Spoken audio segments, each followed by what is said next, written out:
আরে বাবা, কি বিশ্রী রান্না হয়েছে! তরকারিতে কি কোনো জিরে বাটা, আদা বাটা কিছুই দেয়নি না? কই গো রাধুনী ঠাকুর, কোথায় গেলে? এদিকে এসো। বলুন রানীমা। বলছি, তুমি তো রাজবাড়িতে দীর্ঘদিন ধরেই রান্না করছো, কিন্তু ইদানি তোমার রান্না এত বেস্বাদ লাগছে কেন?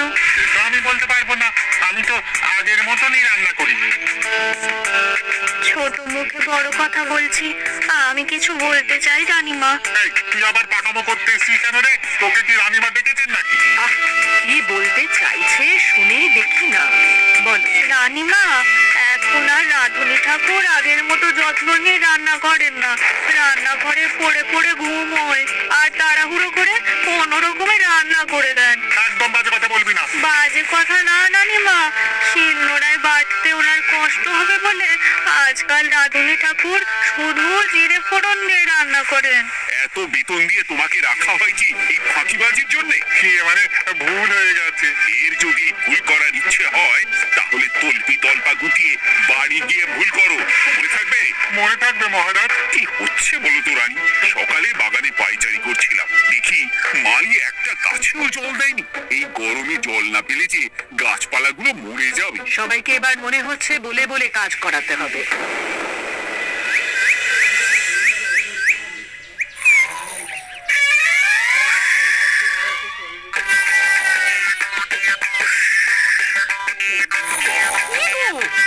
কদিন ধরে তো তুমি শুধু খাচ্ছ আর ঘুমোচ্ছ, বাজার দোকান কিছুই নেই গো, রাজসভাতেও যাও না, কি যে করি। দাদু আজও ঘুমাচ্ছে? কি বলবো বলতো? আমরা কিছু একটা ব্যবস্থা করছি, দাঁড়াও।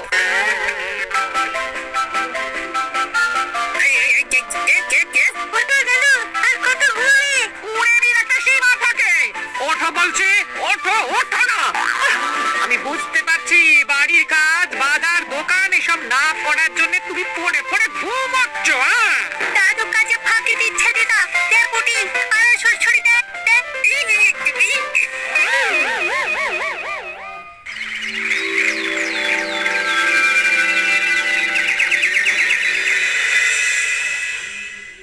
মহারাজের শরীর খারাপ না মন খারাপ? মহারাজ এরকম চুপ করে ঘুম মেরে থাকলে তো রাজপাট সব উঠে যাবে। কিছুই বুঝতে পারছি না। মহারাজ আছেন চুক্তি করে, নেই যে মুখে শব্দ। ফাঁকি দিলে এবার তাকে করবো আমি জব্দ। অনেক শুয়েছি, আর নয়। মহারাজ, কে ফাঁকি দিচ্ছে? আমি তো ফাঁকি দিই না। পণ্ডিত, তুমি দিচ্ছ নাকি ফাঁকি? না না, বৈদ্য। আমি ফাঁকি দিলে সবাই ওই রোগে ভুগে মরে যাবে। আমি তো রোজ সময়ই রাজসভায় আসি, তাহলে আমি বলছি আসল কারণ। রাজবাড়ির রাধুনী ফাঁকি দিচ্ছে, আর 3 দিন ধরে রাজসভায় গোপাল বেপাত্তা।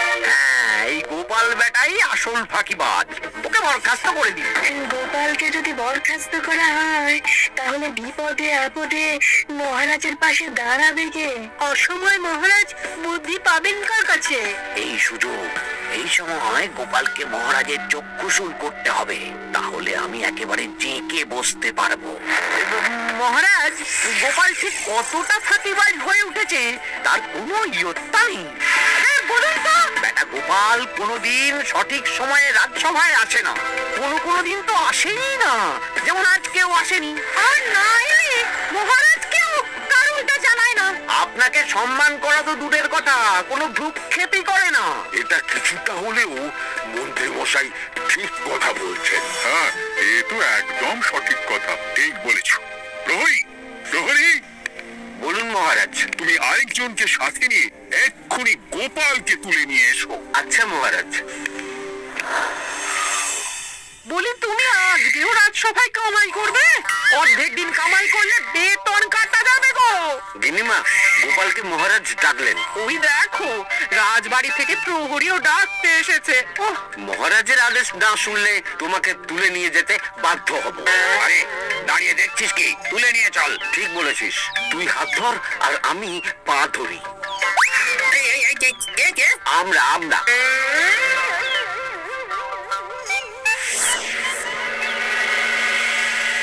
কি গোপাল, তুমি বাড়িতে আছো, ঘুমোচ্ছ, অথচ রাজসভায় আসছো না, কি ব্যাপার?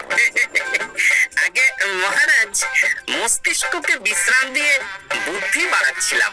অনেক ব্যবহার হয়েছে তো, তাই একটু বিশ্রাম দরকার আর কি। আমার পুরো রাজসভাটাই ফাঁকিবাজ। আমি সবাইকে বিদায় করব, আর গোপালকেও। এই সেরেছে, আমি ফাঁকিবাজ নই মহারাজ। আমি খোঁজ নিয়ে দেখেছি, সবাই কম বেশি গায়ে হাওয়া লাগিয়ে ঘুরছে। মহারাজ, আমি তো নদীর পাড়ে বসে শীতল হাওয়া গায়ে লাগাই, তবেই তো ঢেউয়ের মতো আমার ছন্দ আসে। কেউ ফাঁকিবাজ না মহারাজ, আসল ফাঁকিবাজ গোপাল। মহারাজ, আমি যদি দরকারে আপনাকে বুদ্ধি দিয়ে, থাকার সময়ে বিশ্রাম দিয়ে ফাঁকিবাজ হই, তাহলে মন্ত্রী মহা ফাঁকিবাজ। কারণ মন্ত্রীর কাজ রাজাকে বুদ্ধি দেওয়া, তা তিনি করেন না বলেই আমাকে দরকার করে। আমি তো ভার, আমি শুধু হাসাবো, এটাই আমার কাজ। তাতে কি, সেনাপতিও তো সেনাপ্রধান, ও কি যুদ্ধ করে? রাজ্যে শান্তি শৃঙ্খলা বজায় আছে, তাহলে যুদ্ধ করে হবেটা কি? হ্যাঁ, অকারণে পায়ে পা দিয়ে যুদ্ধ বাঁধাবো নাকি? হ্যাঁ, যত সব। যখন তখন বিপদ আসতে পারে, তাই যুদ্ধের জন্য সব সময় সামরিক শক্তিকে প্রস্তুত থাকা দরকার। হ্যাঁ, এটা গোপাল ঠিক বলেছে। সেনাপতিকে তো কোনোদিন সেসব নিয়ে মহড়াও করতে দেখি না। তাহলে দাঁড়ালো তিনজন ফাঁকিবাজ। মূল অভিযুক্ত গোপাল দিন রাত কামাই করে, মন্ত্রী মহারাজকে বুদ্ধি দেয় না, আর সেনাপতি যুদ্ধের প্রস্তুতি নেয় না। এই তিনজনকে আমি বিদায় করব। এই সেরেছে, এ তো দেখছি বিনা মেঘে বজ্রপাত। না, তবে তোমরা যে ফাঁকিবাজ নও সেটা প্রমাণ করার জন্য 12 ঘন্টা সময় দেব। আমাদের কি করতে হবে? তোমাদের তিনজনকে 3টে খালি বস্তা দেব। প্রত্যেকে ওই খালি বস্তা নিয়ে জঙ্গলে যাবে, আর এই 12 ঘন্টার মধ্যে জঙ্গল থেকে বস্তা ভরে আনবে। একটা বস্তা ভরার জন্য 12 ঘন্টা সময়? এ তো খুবই সহজ কাজ। সহজ কঠিন জানি না, যে ফাঁকি দিয়ে ফাঁকা বস্তা জমা দেবে বা কিছুটা ভর্তি কিছুটা খালি আনবে, সে সাজা পাবে। আচ্ছা মহারাজ, আমি বস্তায় কি নিয়ে আসবো সেটা কি আপনি দেখবেন? তা দেখবো না, কিন্তু বস্তা ভরে আনতে হবে। আর যা বস্তায় ভরে আনবে তাই নিয়ে সবাই বাড়ি ফিরে যেতে পারবে। তার মানে বস্তাতে যা থাকবে সব বস্তার মালিকই পাবে। একদম তাই। বুঝে গেছি, ভিতরে কোনো গভীর পরিকল্পনা আছে। প্রহরী, প্রহরী, তুমি এই তিনজনকে 3টে বস্তা দিয়ে দাও। যথাজ্ঞা মহারাজ। আর বাকি সভাসদেরা আজকে রাজসভাতেই থাকুক। ওরা 3জন আসবে, ওদের বিচার হবে, তারপর ফিরবে। আমাদের খাওয়া দাওয়া তাহলে রাজবাড়ির তরফ থেকেই দেওয়া হবে মহারাজ? হ্যাঁ, জঙ্গলে তো যাচ্ছি, কি নেব? গোপাল, আমি বলি কি, তুমি বরং আমার বস্তায় ঢুকে যাও, আমি তোমাকেই নিয়ে ফিরে যাই, লেটা চুকে যাবে। আপনি যদি একা আমাকে বস্তায় ভরে নিয়ে যেতে পারেন তো চলুন। একা? এই সেরেছে।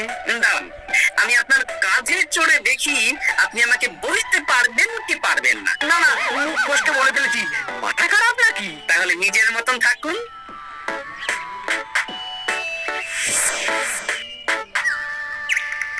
এমন কি বা আছে এই জঙ্গলে? আমার কাজে লাগার মতন তো কিছুই দেখতে পাচ্ছি না। ওই তো ওই দিকটা একটু ছায়া আছে বেশ, ওই গাছের নিচে গিয়ে বিশ্রাম নেই। সেনাপতি, অত চিন্তা ভাবনা করার কিছুই নেই। মহারাজ তো আর দেখবেন না আমরা বস্তায় কি ভরে নিয়ে যাব। 12 ঘন্টা অনেক সময়। এখন বিশ্রাম নাও। আপনার ইঁদুরের পেট, আপনি বিশ্রাম নিন। দেখি জঙ্গলের থেকে কিছু ফল পেয়ে আগে খাই, তারপর না হয় ওই বস্তাটা ওই ফলমূলের খোসা আর মাটিতে পড়ে থাকা পাতা দিয়ে ভরিয়ে মহারাজের কাছে নিয়ে যাবো। বস্তা যখন বাড়ি নিয়েই যেতে পারবো, তাহলে বনের সব থেকে ভালো ভালো ফলগুলো আগে ভরে নি। গিন্নিকে এবার বলবো, বাজার আমি না তো কি হয়েছে দেখো, কত ফল এনেছি। যাই, এর থেকে কিছু মহারাজকে ভেট দেব, মহারাজ বেশ খুশি হবেন।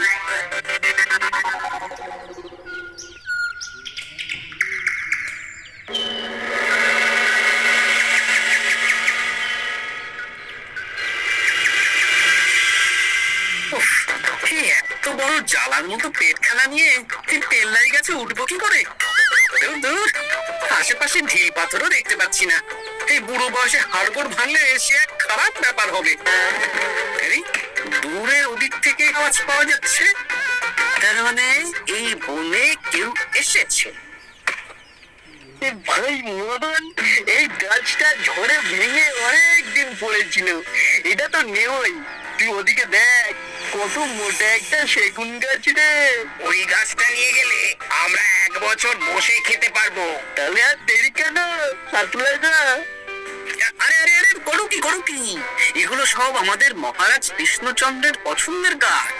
ভুলেও এই গাছ কেটে নিয়ে যাওয়ার ভাবনা চিন্তা করো না। আর ওই সেগুন গাছটা তো মহারাজের সবচেয়ে প্রিয়। আরে মহারাজ কি করে জানবে চিনি? এই বনে তো তিনি ভুল করে আসেন না। এই যে আমি আসি, আমি মহারাজের দূত।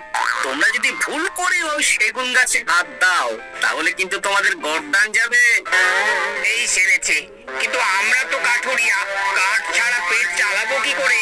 সে তোমাদের ব্যবস্থা তোমরা করো, অন্য অনেক কাজ আছে। এই সামনের গাছটা মরে পড়ে আছে, এটার কাজ আমরা নিয়ে যেতে পারবো তো? তা পারবে, এটা অত চিন্তার ব্যাপার নেই। গোপাল আছে যখন, তখন এই রাজ্যের কেউ মুশকিলে থাকবেই না। শুধু তোমাদের একটা কাজ করতে হবে। কি কাজ? এই নাও বস্তা। আমার জন্য এই জঙ্গল থেকে টাটকা বিভিন্ন ফল পেড়ে এই বস্তা ভরে দাও, তাহলে মহারাজকে আর তোমাদের কথা বলবো না, বুঝলে? আর তোমাদের যাতে রাজবাড়িতে কোনো কাজ হয় সেই নিয়ে মহারাজের কাছে সুপারিশও করবো, কেমন? বেশ বেশ, তুমি তাহলে এখন এখানে বিশ্রাম করো, আমরা তোমার বস্তা ভরে ফল নিয়ে আসছি। ঠিক আছে, আমি তোমাদের কুঠার পাহারা দিচ্ছি, তোমরা ভালো তরতাজা ফল বস্তায় ভরে নিয়ে এসো।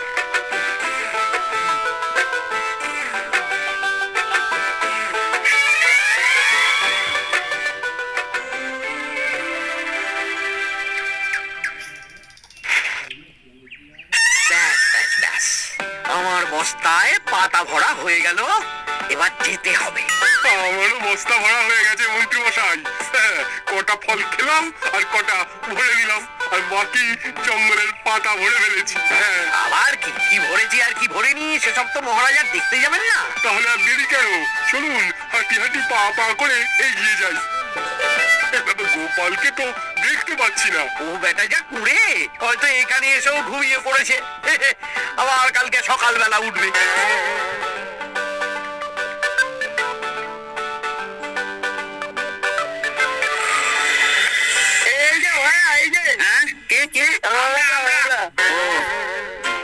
বলো, বস্তা ভরে এনেছো? হ্যাঁ ভরে এনেছি। তাহলে চলো রাজসভায় যাই, তোমাদের একেবারে মহারাজের সাথে পরিচয়ও করিয়ে দেবো, আর কাজের ব্যাপারেও বলবো। চলুন, চলো চলো চলো।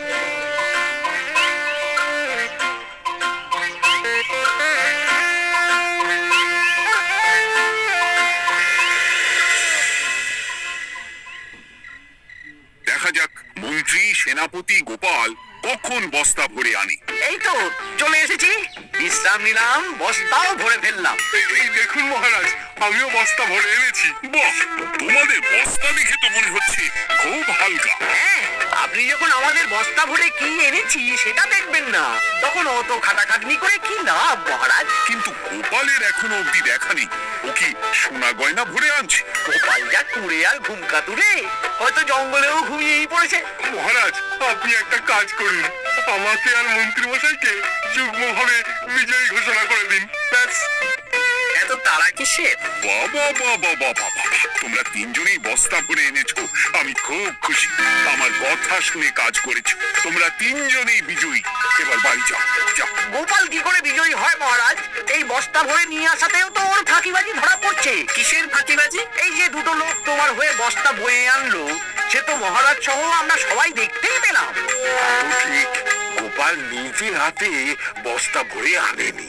মহারাজ বস্তা ভরে আনতে বলেছেন, আমি এনেছি, এখানেই কথা শেষ।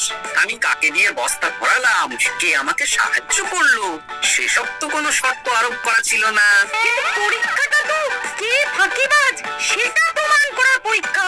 এখানে তো তুমি ফাঁকি দিলে গোপাল। এটাও ঠিক কথা, তাহলে গোপালের শাস্তি পাওয়া উচিত। মহারাজ, আপনার শর্ত ছিল সেই ফাঁকিবাজ বলে প্রমাণিত হবে যে বস্তা খালি আনবে। এইখানে আপনি একটা ছোট্ট ভুল করেছেন মহারাজ। বস্তায় কি আছে সেটা দেখবেন না, আগেই বলে দিয়েছেন। তা তো বলেছি। আপনি নিশ্চয় জানেন পাঠশালায় কিছু ছাত্রছাত্রী থাকে যারা পড়ার বইয়ে মুখ গুজে বসে থাকলেও পড়ায় তাদের মন থাকে না, মাথাতেও পড়া ঢোকে না, তাই সেই পড়া তাদের কোনো কাজে লাগে না। কি পণ্ডিত মশাই, এদেরকেই তো বলে ফাঁকিবাজ। বিলক্ষণ, এরাই ফাঁকিবাজ। ধন্যবাদ। তেমনি আমি যদি বলি সেনাপতি আর মন্ত্রী মশাই ওই ফাঁকিবাজদের মতনই ফাঁকি দিয়ে বস্তা ভরেছে, তাই ওদের বস্তা এত হালকা। সে তো আমি বুঝতেই পারছি। কিন্তু আমার বস্তায় যা জিনিস ভরে